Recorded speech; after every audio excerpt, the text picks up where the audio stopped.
The Hyundai Veloster N isn't just one of the best hot hatches in the world. For 2021, it's basically last hatch standing, because the Honda Civic Type R is going to take at least a few years off. The next generation of Honda Civic is coming very, very soon, so if you want to get your hands on a hot hatch in 2021 or 2022, the Veloster N is going to be one of your best options.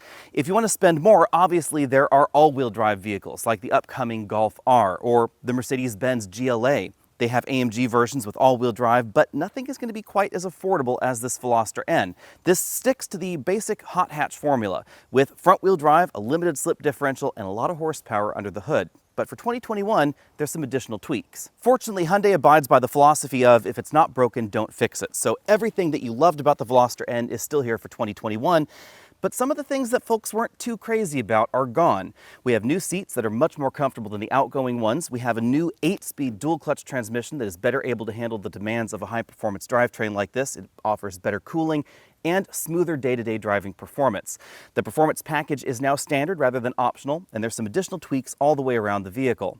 Versus the rest of the Veloster lineup, it definitely looks hungrier and angrier up front. We have the red accents down at the bottom of the bumper, full LED headlights up front with the distinctive little dotty accent lights right in there. And in case you're wondering, yes, this vehicle is sort of periwinkle blue, but of course, Hyundai's not calling this color periwinkle.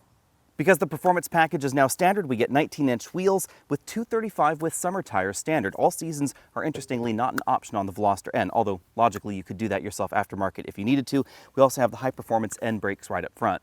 The Veloster and the Veloster N have always been a bit of an odd duck in America because this is a subcompact 3-door hatchback, not a 4-door.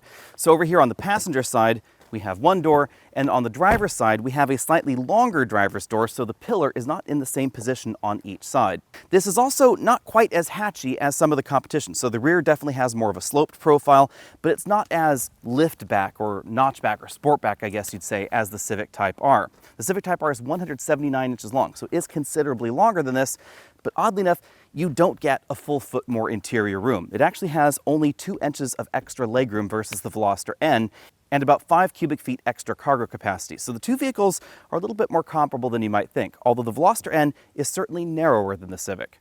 No performance car would be complete without angry tail lamps, so we find some back here. These are combination LEDs, so the turn signals and the backup lights are incandescent. We have functional and non-functional air vents on the bottom of the bumper, 2 big exhaust tips, aero treatments, and of course a red stripe running across the back. Completing the look, we have a pretty aggressive spoiler right across the top of the hatch, but I have to say this is definitely more discreet than the enormous wing that we find in the Type R. For 2021, the base price of the Veloster is up over $3,000 over the previous model year. But again, the performance package is standard. We get the newer features on the inside, and we get more driver assistance tech than we had before, including forward collision warning with autonomous emergency braking, blind spot warning, and rear cross traffic detection. One odd twist is that you don't get radar adaptive cruise control in the Veloster yet. Under the Veloster's hood, we find N engine. Sorry, I couldn't help myself there. This is a 2-liter 4-cylinder turbo, not the 2.5-liter 4-cylinder turbo that we find in Hyundai's new N-line products. This one is tuned to 275 horsepower and peak torque output of 278 pound-feet of torque with an asterisk there. You'll get 278 pound-feet of torque in the overboost mode with the 8-speed dual-clutch transmission only. In regular operation, the peak is 260 pound-feet of torque. This engine is mated to your choice of a 6-speed manual or an 8-speed wet dual-clutch transmission that is different than the one that we found in last year's Veloster. This is Hyundai's latest 8-speed DCT design, and the wet clutch function not only improves cooling for the transmission, it improves smoothness out in stop-and-go and slow-and-go traffic, and then the 8 speeds give it a broader ratio spread than we found in the last transmission. Oddly enough, because of the ratios involved, the 8-speed DCT is actually going to be the least efficient transmission under here, and that's pretty unusual. You'll get 22 miles per gallon with that one, 25 miles per gallon if you get the 6-speed manual transmission. Both transmissions feature a limited slip front differential. Obviously, that's less power than you'll find in the Civic Type R, but this is a smaller vehicle, and the Type R does not have an 8-speed dual-clutch transmission, and Honda has been really resistant about putting a DCT in their performance vehicles. We know, for instance, that the upcoming Civic Si will not get one. It will have a manual transmission only. So the reality is that this vehicle with the 8-speed DCT is going to be faster 0 to 60 every single time versus the Honda Civic Type R, and significantly faster versus the average driver in a Civic Type R with the manual transmission.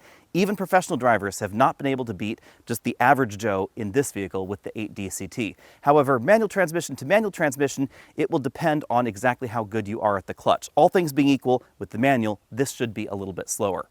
You'll definitely notice the improved front seat design when you get inside. The bolstering is still pretty aggressive, so if you're much wider than I am, you might find these seats a little bit constrictive. We have pretty aggressive bottom bolsters right here and back bolsters as well. But the seat design itself is significantly more comfortable than before. We still don't have adjustable lumbar support, however, although I find that the lumbar support that we do have is in exactly the right place for me. If you don't like lumbar support that's terribly aggressive, however, you might find these seats a little bit less comfortable. This is still a manual driver's seat, likely due to the weight savings that such a seat design would give you, and these seats are actually a few pounds lighter than the ones before. Logically, the front passenger seat is also manual, but it lacks the height adjustment feature that we find on the driver's side. Unlike a two-door vehicle, getting in the back is pretty easy because this is a three-door, and the third door is over here on the right side. As a result of this third door, again, the passenger door up front is smaller than the driver's door, so they've just sort of split the difference in here. This front seat is all the way back in its tracks, and as you can see, my knees are really digging into this seat back. I have some headroom back here, but I do have to crane my head to one side in order to put my head back there to that headrest. You'll find 2 inches more combined legroom in a Civic Type R and 2 inches more rear headroom in the Civic as well. But logically, thanks to the 3-door design, the Veloster is certainly more practical than the average 2-door hatch, and I could push this seat forward and give myself a little bit more room in the back. Now, the Veloster is a 4-seat vehicle in this N trim. We get 2 cup holders right here in the middle, no center seat belt. As you might expect, in a subcompact vehicle, the hatch in the Veloster is relatively small. It also is a little bit unusually high off the ground. You'll notice that the license plate is down here. We then have a large portion of bumper and then the opening for the hatch, and then the hatch descends about 13 inches from this sill. We have 19.9 cubic feet of storage space back here, so that's about 5 cubic feet below the Honda Civic Type R. But this cargo area is a little bit more practical than some of the options that you might be comparing this against. When it comes to my exclusive trunk comfort index, the sill makes it a little bit more difficult to get in the cargo area, but we have a very square area. So this is a bit more practical than the more triangular shape that we find in the Civic Type R, but the Civic does give you more cargo room total. The majority of this interior is unchanged from last year. Keep in mind that the base Veloster is relatively inexpensive, and the Veloster N shares a lot of those same components. All 4 seats get fixed height periwinkle seat belts. The front seats have fixed headrests with that large N logo right there in that backrest. And from here you can really see the difference between the sides. So the driver's seat is all the way back in the tracks at the same position that this passenger seat is, but the B-pillar on the driver's side ends up right there around the headrest, and over here on the passenger side, it's about 8 inches in front. The new seat design has a fabric insert in the middle and more periwinkle piping. The majority of the front door is made from hard plastics except for the armrest right there in the middle. The hard plastics continue along the dashboard. Again, keep in mind that the base Veloster is a relatively inexpensive subcompact hatch, 2 big air vents right here for the passenger, and then a moderately sized bin-style glove compartment. I was not able to fit a 10-inch tablet inside. In the middle of the dashboard, we now have an 8-inch color touchscreen infotainment system. The software has been tweaked a little bit versus the outgoing model, but it is definitely familiar if you've driven a Hyundai vehicle before. If we go back to the main menu, you'll notice that we have the newer interface for Hyundai infotainment systems. This features factory mapping, and if I click this N mode button, you'll see that the adjustment for the N mode vehicle settings is a little bit different than it was before. It's now all on one page. We get some additional gauges right here: oil temperature, torque, the turbo pressure, etc. We have G-force, performance timer. I can adjust the custom mode, and it now uses a little spider graph, which I think is a little bit more intuitive for how it's going to deal with these various software programming functions. So I can have the suspension in its softest mode, the engine in its most aggressive, rev matching on, E-limited slip differential there, exhaust sound. Stability control is available in 3 different levels right there, as well as steering. If you want to know more about some of the various functions, you can choose the details option right there and see exactly what those various options are going to do for you. Over here under performance options, you can adjust the launch control and whether or not you want the shift indicator on. Below the infotainment system, we find the engine start-stop button, some controls for the infotainment system, the controls for the single-zone automatic climate control, a USB input for that infotainment system, large storage area, and then the shifter for the 6-speed manual transmission. Reverse is up and to the left, which is not my preference. I prefer it over on the right side and down. Behind the shifter, we find a handbrake and 2 large cup holders, a padded center armrest that does not cover that second cup holder, thankfully. It opens to reveal a moderately sized storage compartment with no additional power outlets. The instrument cluster is fairly simple and easy to read. We have a large physical speedometer and tachometer, and then a color multifunction display in the middle. This gives us things like the readouts of the vehicle's active safety systems, including the driver attention monitoring system, a lap timer, G-force meter, some additional gauges right there, turn-by-turn navigation directions, and of course your trip computer. The steering wheel is a little different than the regular Veloster's wheel. It doesn't have a flat bottom, it is a round design with sport grips over here. If you got the DCT, it would have paddle shifters on the back. Much like we see in BMW's M-Line products, we have a drive mode button over here where you can toggle through the various drive modes, and then we have an N button over here which takes you directly to the N mode or the custom drive mode. If this vehicle had the dual clutch transmission, there would be an additional button on the steering wheel for the N grin shift mode. That's what Hyundai calls overboost. Overboost will be active for 20 seconds and it bumps things up from 260 pound-feet of torque up to 278. On this side we find the controls for the standard regular cruise control, not adaptive, lane keeping right there. There's a button to turn on and off the rev matching function. And then over here on this side we find controls for the infotainment system. The Veloster N has always been a blast to drive. Now rather unfortunately they did not send me the model with the new 8-speed dual clutch transmission. I know that some folks are disappointed by me being disappointed that that's not the model that I got, but there's a reason for that. Most folks will be buying the Veloster N with the DCT, and that model is going to be the quickest 0 to 30, quickest 0 to 60, quickest in the quarter mile, etc. Because the computer can quite simply shift faster than you can. And that's one of the reasons that this model was able to go 0 to 60 in 4.9 seconds. That is definitely very swift and significantly faster than the best performance time I've ever gotten out of the Honda Civic Type R. Now, I have heard some folks have been able to get down to maybe 4.95 or 5.0 with the Civic Type R, time after time after time, really roasting the clutch, performance drivers out on really sticky surfaces, etc. But the average driver, they're not going to be able to get that kind of 0 to 60 time out of it, or out of this Veloster N, unless you get the dual clutch transmission. With this particular model, my best 0 to 60 time was about 5.5 seconds. Launches are a little bit trickier with a regular manual transmission and just one clutch. And of course, you're at the mercy of how willing you are to roast the clutch, how willing you are to possibly grind a gear, quick shift, etc. And you don't have to worry about any of that if you get the 8-speed DCT. That's one of the reasons I'm still disappointed that we don't find 8-speed DCTs in all the competition. But one of the reasons I'm really happy that Hyundai has decided to go in a different direction with their performance vehicles, and they are giving us a DCT. Thanks to the summer tires, the stopping distance was very, very short in the Veloster N, just 110 feet in this model. And of course, you'll get a massive amount of grip when you're driving out in your favorite winding mountain road. This is just a ton of fun to drive. Torque steer is very well controlled thanks to the electronic limited slip differential up front, and there's just so much torque happening from this engine that you don't really have to downshift as much if you really don't want to. And if you are downshifting, of course, we get those excellent rev match shifts that really increase the enjoyment factor with the Veloster N. There's not too much steering feedback coming from the front, but in the sportiest mode there is just a little bit, and honestly most vehicles with electronic power steering aren't going to be that much better than this. The best way to describe the Veloster N out on the road is that this is the same level of fun that we find in the Civic Type R, with, oddly enough, a tiny bit more refinement. And that's really high praise because the Type R is an absolute blast to drive. One of the best things about the Veloster N is that this is one of the least expensive vehicles available in America that has an adaptive suspension. It is currently in its firmest setting, and it is definitely very, very firm and bouncy. But if I put this in the normal mode, instantly things settle down. And while this is still firmer than a lot of subcompact crossovers or hatches or subcompact stands, whatever you might want to be cross-shopping with the Veloster N, this is still daily driver livable in its normal mode. And that's incredibly important for the demographic of the Veloster N, because this is designed to be the kind of sports car or sports hatch, whatever you want to call the Veloster N again, that you can commute to work in and have an awful lot of fun, or take out on a track. If you want to do that, you could definitely swap these tires out for even more track-focused performance tires, and certainly have an awful lot of fun out on your favorite autocross or even larger tracks, because this is pretty quick. Or if you're simply looking for a quick, fun hatch to integrate into your daily routine, that's exactly what Hyundai has designed the Veloster N for. And I really love the fact that you don't have to dig around in the infotainment system for the drive mode settings. You simply click the drive mode button on the steering wheel, toggle through the 3 main modes, or of course, hit the N button for N and custom. But everything about the Veloster N feels a little bit neater, a little bit tidier, a little bit better designed, especially the electronic systems and the adaptive suspension system.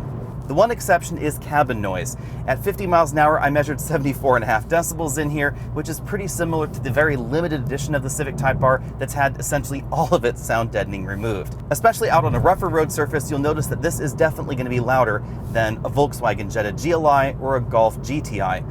But this has more power than we find in the GTI. This is somewhere between GTI and Golf R in terms of its performance, its power, its fun factor, etc. And of course, keep in mind that we are going to be getting a next generation Golf, so currently I'm talking about the current generation Golf lineup.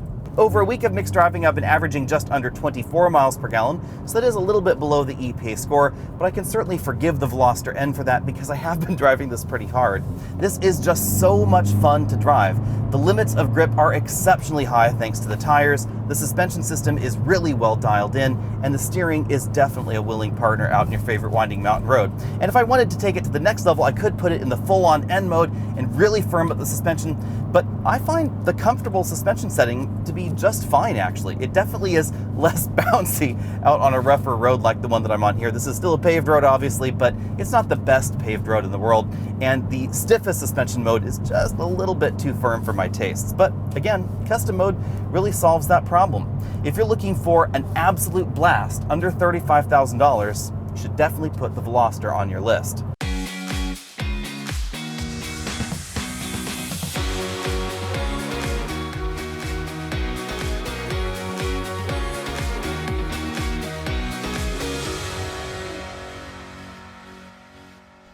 It's important to remember that the Veloster is a relatively inexpensive vehicle. It's also a subcompact vehicle, not a compact car. It starts at $18,900 for the base model, and remember, a lot of the interior and exterior of the Veloster N is shared with that base model. If you want the regular turbo, that's $25,750 starting. If you want the Veloster N, that's $32,250, and the 8-speed dual-clutch transmission is an extra $1,500 option. Instead of our detailed pricing and comparison section, let's just talk about what the Veloster is and what it is not. Again, it is important to remember it's a subcompact vehicle, it's not compact, so it's going to be a lot smaller on the inside than something like a GTI or especially the Civic Type R, which is considerably bigger. You should also know that for 2021 and 2022, competition is a little bit tricky because the Volkswagen GTI has been completely redesigned. It's now going to be out there for 2022, and the Honda Civic has been completely redesigned in sedan and hatchback form, and we don't know exactly which version is going to get which performance engine under the hood. Expect the Civic Si and the Civic Type R to resurrect at some point. We just don't know exactly when that will be. But keep in mind that that Honda Civic Type R is $37,895 if you can somehow get one for MSRP, and used ones are going even above MSRP right now. There's no dual clutch option. It's a 4-door hatchback and is considerably larger. It also is more grown up than the Veloster N. We then have the Civic Si at $25,200 starting. The next generation Civic Si is likely going to be following a very similar formula. Expect Volkswagen GTI or GLI levels of performance for a price tag that is less than the Type R, but more available. Likely sedan only, but details are still a little bit sketchy. We also have the Volkswagen GTI starting at $30,540. That is the new one, and going on up to about $39,000, depending on the options that you get. Those options are important because other than the DCT and some paint colors, we don't really have options on the Veloster N. It just comes the way that you've been seeing it in this video. With that out of the way, let's just talk about specifically the pros and cons for the Veloster N itself. It's going to be a lot easier to buy than the Honda Civic Type R. The Civic Type R has been very limited in availability, likely because it was built in England. It is now going to be built in the United States, however. The next generation model will be built here. It is heaps of fun, but a different kind of fun than we find in some of the competition, and the DCT is absolutely excellent. It also means that very much like the Volkswagen GTI and GLI, it's going to be more accessible to people that don't want to buy a manual or just aren't interested in it. I know that may sound crazy for an enthusiast-oriented vehicle. I love manual transmissions, but would I buy one right now at this point in my life? Probably not. I think that the DCT is just a little bit easier to deal with. If I were looking for simply a weekend car rather than a daily commuter, then I would certainly get the manual transmission. But if I were going to be driving it every day in stop and go or slow and go traffic, I would probably just be lazy and get the DCT. You're also going to go faster, more reliably, 0 to 60 in the DCT every time than the manual transmission because the computer can shift faster than you can. On the downside, the Hyundai Veloster N is certainly more cramped on the inside than any of these other options. Remember, it's a smaller vehicle. It has a tighter back seat. It has 3 doors, not 4 doors. And on the inside, it feels less premium, especially than the Volkswagen GTI. Remember, the base model starts well under $20,000, actually under $19,000. So a lot of the interior components were designed for that $18,900 starting price. The 3-door setup is a little bit funky, not just in terms of practicality, but also in terms of aesthetics. One side of the car is going to look different than the other. And the Veloster N is certainly tuned towards the firmer side of things. If you're looking for something that's a bit more grown up, a bit more comfortable, a bit more daily driver livable, you might want to look somewhere else. But as a result, the Veloster N ends up in, honestly, a very unique niche here. If you're looking for the ultimate hot hatch in America, I would argue that the Veloster N is that ultimate hot hatch because it is definitely affordable. $32,250 puts it within the price range of a wide variety of mainstream vehicles, whether we're talking about a mid-size sedan or a mid-size crossover or compact crossovers, compact SUVs, etc. This is right in that same price range. So if you're shopping for a Toyota Camry or a Honda Accord and you decide I'd rather have a hot hatch, this is going to be in that same affordability window. It's also going to be relatively fuel efficient, pretty reliable according to what we've seen from the Veloster so far, and definitely inexpensive to keep around. Now, the question that so many of you have been asking me over on our social media channels is, yeah, but is it better than a Honda Civic Type R or a Volkswagen GTI? I would say no, it is not better than those. I like the grown-up feel that we find in the Civic Type R especially, even though it does feel pretty old at this point with the interior design, etc. The way that it drives and the way that it feels out on the road is very much my flavor. It has a very livable suspension tune, even though it does get pretty firm with the adaptive dampers. It's pretty easy to live with in the comfort mode, and I love the amount of power and the way that power is delivered. It also has a really elegantly designed front suspension. And the Volkswagen GTI is honestly the benchmark for hot hatches worldwide. It's definitely a bit more practical, again, a bit more grown up, etc. But the grown-up nature of the Honda and the Volkswagen mean that they're less raw, less direct, less engaging to drive than the Veloster N, and I think ultimately less fun. And that is the big thing about the Veloster N. It is heaps and heaps of fun. So if you're simply looking for the most fun that you can have in an affordable hot hatch in the United States, the Veloster N is quite simply the hatch to buy. Let me know what you think about that down there in the comment section below, and what would you get if you were shopping right around $30,000 to $34,000? Remember, the Veloster N comes in right around $32,250 plus, of course, the pesky destination charge, and that is going to be less than a top trim GTI, and certainly less than most people will be paying for the Civic Type R. Let me know what you think about that down there. Find me over at facebook.com/AlexNautos, Instagram, all those other social places, and I'll see all of you later.